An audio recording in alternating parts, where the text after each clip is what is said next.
say it's relatively rare that you see a play that's set in Purgatory, but there's a good reason for it. So just to take us to the reasons for a play being set in Purgatory. Personally, I was raised a Catholic, so that's probably Purgatory not enough of a reason.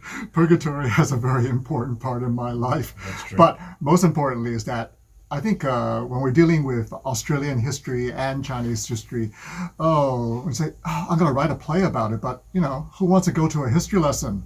So I thought Purgatory might be a good place to have some fun with the characters, and then they're all dead.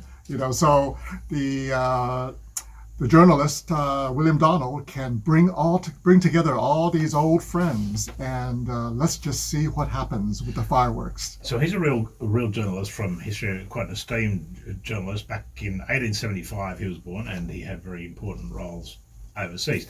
And through him, he is conducting in Purgatory something of a quiz or a competition. How would you describe it? Do you know the old quiz show called like Truth or Consequences? Might be going back further than even I can go, but I know it shows my age. But it is one of those where you answer right, you get lots of money. Okay. When you get wrong, you get kicked off the show. And in this case, you get to go really downstairs. Yeah, well, Purgatory's not known for money, so yeah, that certainly raises the stakes somewhat. And your lead actor who's with us this afternoon, Hello. He doesn't emerge, Les, as a quiet, shy, retiring type. You've chosen a big character. Is that fair, Les? Would you describe Yes, I'm shy and retiring, of course, as you can see, Yes. off stage, but on stage, hey, Inferno. And what was your thinking behind an obviously non-quiet, shy, retiring personality, quite a big personality? Let me answer. Mr. Lee and I have worked together in a play a couple of years ago, and then he asked me to do this, and I read it and thought, oh, okay, who am I playing? Because I'm one of these people that he's talking about. I had no idea. I'd never heard of this man. Les, just to introduce you a little bit more, you're a stage actor you're pretty well known in a range of theatres right around the country. Queensland Theatre. I've been around. I won't read out the whole list. No, don't, please. Yeah, lawfully.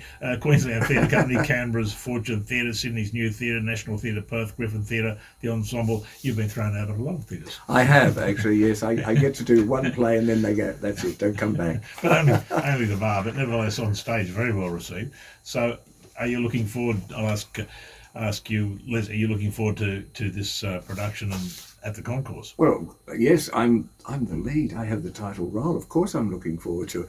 No, seriously, yeah. Well, any work I do on stage I love. So I'm so looking forward to this. Is it your first play at the Concourse? I've never, no. It's one of the, so this will be my only play at the Concourse. Then they'll throw me out. Oh, no, I don't think they will. Oh, okay. Well, we'll see. Les is just wonderful. And I have to say that when I first thought about the character, I said, Les is the only person to do it, because I wrote it with him in mind. Did you tell him that? Yes, he did. So there was no way I could get out of it, was there? He knows, because it's just written for him and because he carries the show.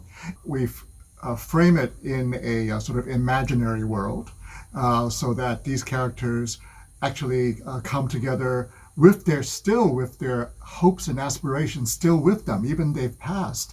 So I think there's a bit of a hopeful aspect to this, that they can still somehow maybe redeem themselves and also maybe help future generations make the world a little bit better.